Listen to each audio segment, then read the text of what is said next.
ഇറാനെതിരെ പ്രഖ്യാപിച്ച വലിയ സൈനിക നീക്കങ്ങളിൽ നിന്ന് പെട്ടെന്ന് പിന്മാറി US പ്രസിഡന്റ് ഡൊണാൾഡ് ട്രംപ്.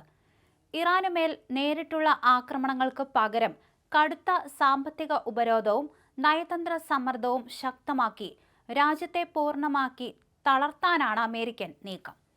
പ്രമുഖ മാധ്യമമായ ആക്സിയോസിന് നൽകിയ ഫോൺ അഭിമുഖത്തിലാണ് ട്രംപ് ഈ നിർണായക സൂചനകൾ നൽകിയത്. ഹോർമോസ് കടലിടുക്കുമായി ബന്ധപ്പെട്ട് ഉയർന്ന തർക്കങ്ങളിലും ആവശ്യങ്ങളിലും ഇറാൻ വഴങ്ങാത്ത പശ്ചാത്തലത്തിലാണ് സാമ്പത്തിക സമ്മർദ്ദം എന്ന തന്ത്രത്തിലേക്ക് ട്രംപ് കളം മാറ്റി ചവിട്ടുന്നത്. സമീപ ദിവസങ്ങളിലൊന്നും ഇറാനെതിരെ പുതിയ സൈനിക ഭീഷണികളോ ആക്രമണ മുന്നറിയിപ്പുകളോ ട്രംപ് ഭരണകൂടം നടത്തിയിരുന്നില്ല. ഇതിന് പിന്നാലെയാണ് ഇറാന്റെ ദാരിദ്ര്യവും സാമ്പത്തിക തകർച്ചയും US സൂക്ഷ്മമായി നിരീക്ഷിക്കുകയാണെന്ന് ട്രംപ് തുറന്നടിച്ചത്. ഞങ്ങൾ വലിയ ബഹളങ്ങൾക്കൊന്നും പോകുന്നില്ല. നിലവിൽ ഇറാനുമായി ഭാഗികമായ ചർച്ചകൾ മാത്രമാണ് നടക്കുന്നത്. ഇറാന്റെ പണപ്പെരുപ്പവും അവരുടെ കയ്യിൽ കാശില്ലാത്ത അവസ്ഥയുമെല്ലാം ഞങ്ങൾ വെറുതെ ഇരുന്ന് നിരീക്ഷിക്കുകയാണ്, ട്രംപ് അഭിമുഖത്തിൽ പരിഹസിച്ചു. ഇറാൻ സാമ്പത്തികമായി വലിയ തകർച്ചയിലാണ്. സ്വന്തം സൈനികർക്ക് കൃത്യമായി ശമ്പളം നൽകാൻ പോലും അവരുടെ കയ്യിൽ പണമില്ലാത്ത സ്ഥിതിയാണെന്നും US-ന്റെ നാവിക ഉപരോധം ഇറാന്റെ സാമ്പത്തിക മേഖലയുടെ നട്ടെല്ലൊടിച്ചുവെന്നും അദ്ദേഹം കൂട്ടിച്ചേർത്തു.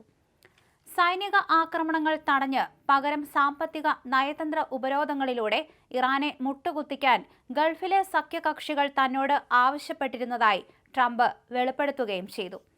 കാര്യങ്ങളെല്ലാം വഴിയേ ശരിയാകും, ഇതൊരു ചെസ് കളി പോലെയാണ് എന്നായിരുന്നു US പ്രസിഡന്റിന്റെ മാസ് പ്രതികരണം.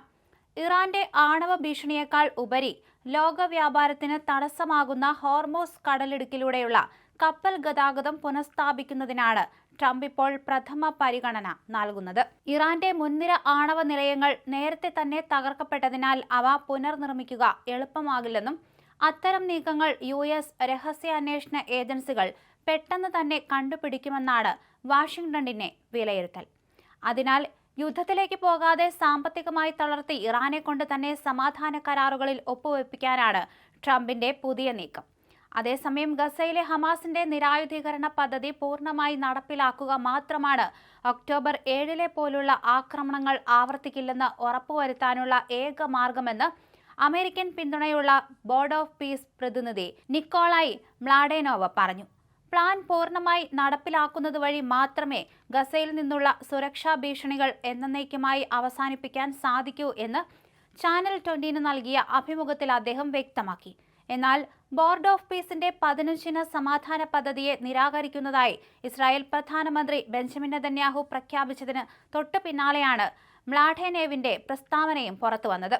ഇതിനു പുറമെ തെക്കൻ ഗസയിലെ ചില പ്രദേശങ്ങളിൽ നിന്ന് സൈന്യത്തെ ഭാഗികമായി പിൻവലിക്കാനുള്ള മുൻ തീരുമാനത്തിൽ നിന്ന് നെതന്യാഹു പിന്മാറിയതായും റിപ്പോർട്ടുകളുണ്ട്. വരാനിരിക്കുന്ന തെരഞ്ഞെടുപ്പ് മുന്നിൽ കണ്ടുള്ള രാഷ്ട്രീയ നീക്കമാണിതെന്നാണ് വൈറ്റ് ഹൌസ് ഇതിനോട് പ്രതികരിച്ചത്.